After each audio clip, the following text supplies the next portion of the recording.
Hey, I'm Elsa. I have a lot of new people on my channel from my Scamp videos, and a lot of you are asking a lot of the same questions, so I thought that I would address them here in a type of kind of informal Q&A format. I'm going to talk about those major things like where I make money, how we travel, where we park, what we eat, all kinds of stuff. So let's jump right in. We browsed many online forums to find Scamp trailers. We were looking for a trailer that was very lightweight so that we wouldn't have to get a new vehicle. We are towing our Scamp trailer with a Mini Cooper S 2006. We ended up finding our Scamp on an online forum.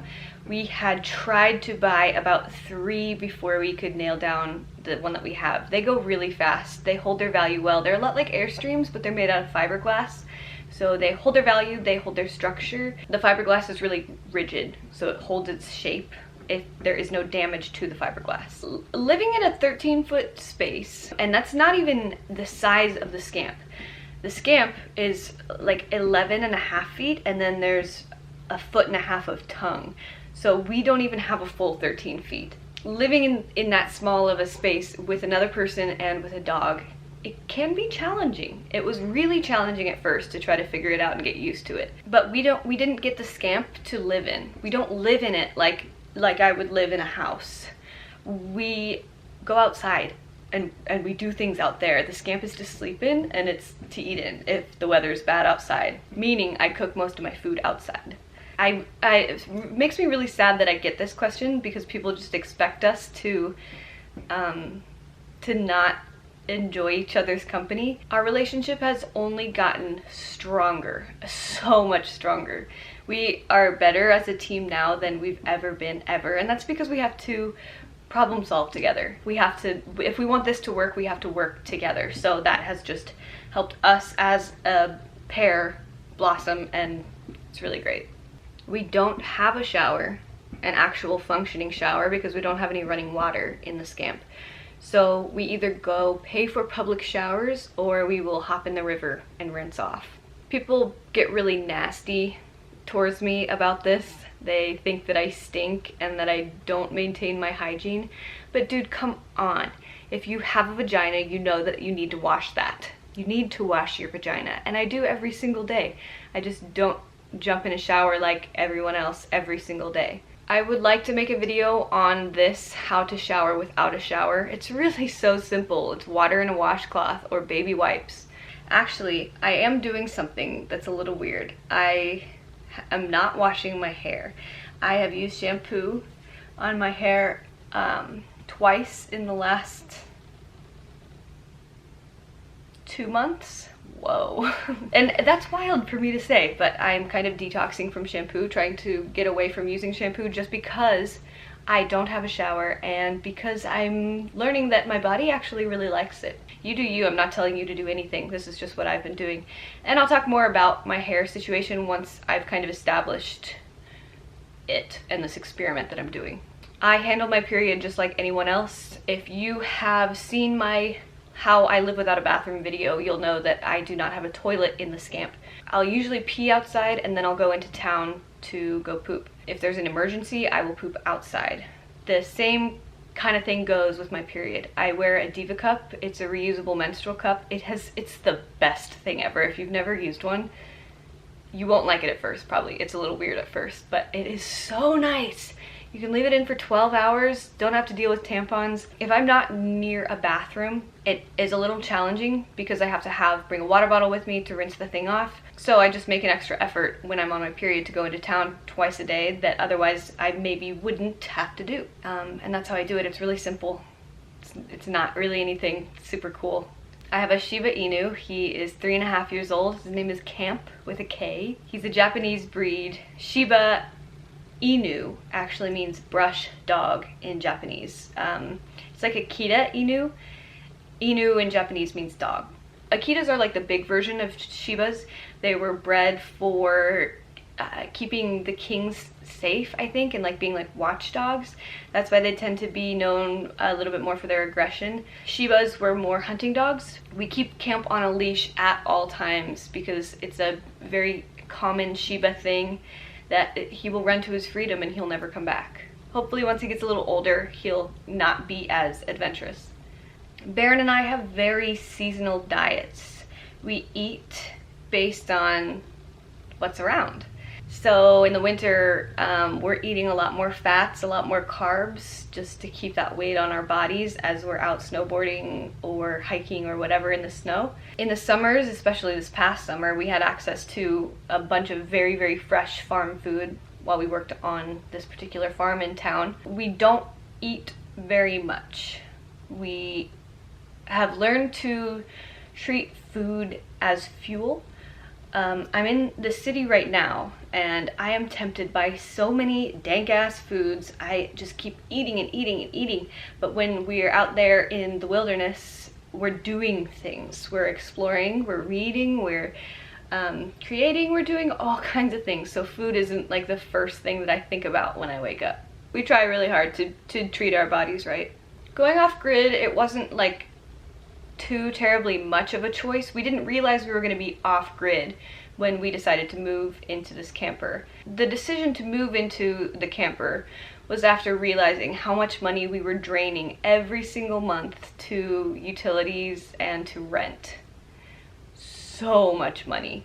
So for 3 months we lived at our parents' houses. We saved that money. That would have equaled out to like $1,200 a month combined. Put that into a Scamp, and now we don't pay that anymore. So effectively we are making $1,200 a month just by living in a camper.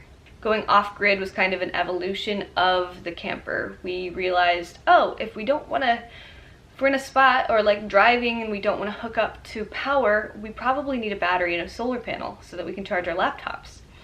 Oh, if we want to have a heater and we're not connected to power, we're gonna get a propane heater so that we don't have to be connected all the time. I have a wood-burning stove to cook my food. Now that we have all of these things, it just happens that we live off-grid. Which gets me into the next thing. In the United States, National Forest land and BLM land, Bureau of Land Management, allows for you to camp on the land for up to 14 days. If you go online, Google National Forest land or BLM land in the United States, and you will see that across the entire country there is free camping. And I mean, this is it's campsites. It's like a spot park, but it's not an RV park. Especially in the more like desolate areas, there are not any RVs anywhere. This is for people who want to go hike 14ers and want to go on bike trails or want to go hike across the country. There's campsites all over. And this is a huge perk of having a very lightweight camper and a very tiny camper, is we can go up into these mountains, into these tiny spots that other big old campers wouldn't be able to do. And because we have a camper versus a tent, we can stay there for longer, for the full 14-day stint. There's particular rules where you have to move a certain distance away, you have to be away for a certain amount of time before you can come back, things like that. But where we have been in the Arkansas Valley in Colorado, there's national forests like everywhere. It's the highest concentration of 14ers in the entire country. So we just pop all over and live for free. We pay no rent and we're off grid. It's incredible. I can't believe more people don't do it. But that's why I'm making these videos, so I can hopefully inspire other people to do so if they want to. It is really weird being out in the forest alone. I mean, I have Baron, but we together are alone out there versus feeling kind of secure being here in a neighborhood with people and all that. What I tend to be more afraid of is not the animals, not the unknown, not the darkness, but of people. If Baron has gone away, has gone into town without me, I do take caution and I'm afraid of other people. It's really sad. Honestly, I feel more secure by living like this than living in an apartment in the city. I feel a lot safer. I know that my belongings aren't going anywhere. All across the board, I have so many less worries, and I'm generally just a lot healthier out there in my body and in mind. Our diets are ever evolving, but we do like to practice veganism and vegetarianism.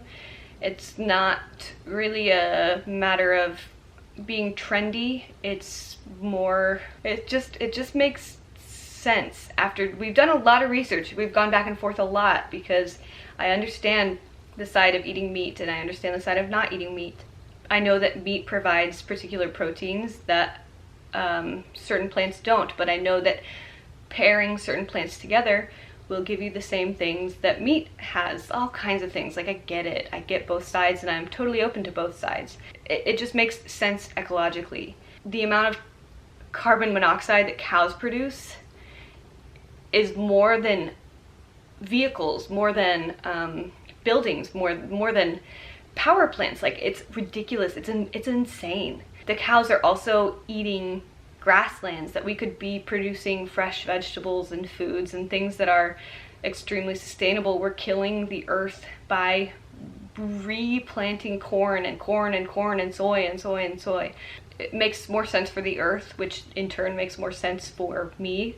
It also makes more sense for animals. I'm all for like not hurting animals, but that's not like the main reason why I choose not to eat meat. My body also, this is a whole, I should make a whole another video on this, but my body doesn't take well to red meat. I've never preferred it in general. I think my dosha just doesn't really digest red meat well, but I was bit by a tick, okay? This Lone Star tick, and it put some enzyme or something into me. You can look it up. It's an alpha-gal allergy that made my body not be able to break down the fats in red meat. After getting bit by that tick, it lasted for about 2 years, that I would get hives, I would throw up after eating red meat. I'd get these terrible stomach cramps. It was really insane. So since then, my body just is a little sensitive to red meat. I try not to eat it, and everybody is different. Do what works for your body. That's just what we do for many reasons. And it's a practice. It's kind of like a religion. We try very hard because it's something that we believe in, but we're not trying to prove anything to anyone else or try to inflict our thoughts onto other people. It's a practice. I make money in many, many, many different ways. I have always had many part-time jobs. Currently, I'm making money on YouTube through ad placement.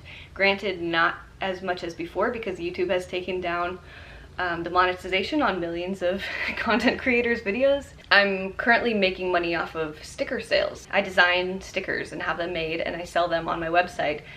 And it's been so huge. Truthfully, like, stickers are really cool, but this is just kind of a way for me to be able to give you something and for you to be able to say, hey, I support you. I love you. I love what you're doing. Keep doing it. That's what that's like the exchange from the stickers that I love. It's a really fun side project that has been able to support me.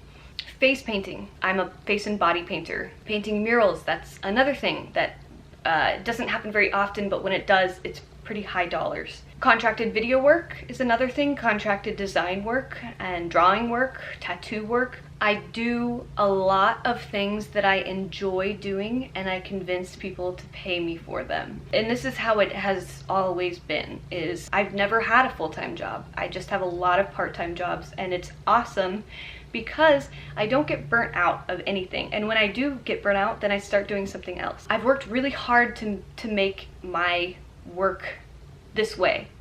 It's not easy to be able to just jump into the world and say, hey, this is what I have, pay me. I have built and built and built and built on myself and on my skills. And now when people see that I can do one thing, then I say, oh, hey, yeah, also, I do makeup for weddings. So that's how I bring in like official money. And Baron builds websites. He maintains websites for clients, for old clients, for new clients. That's kind of his main shtick. He's a coder. He knows a bunch of coding languages. He's super tech world. If you have a computer problem, you ask Baron. But besides that, something that people don't really understand is the amount of money that we don't pay by living in the Scamp. It's huge.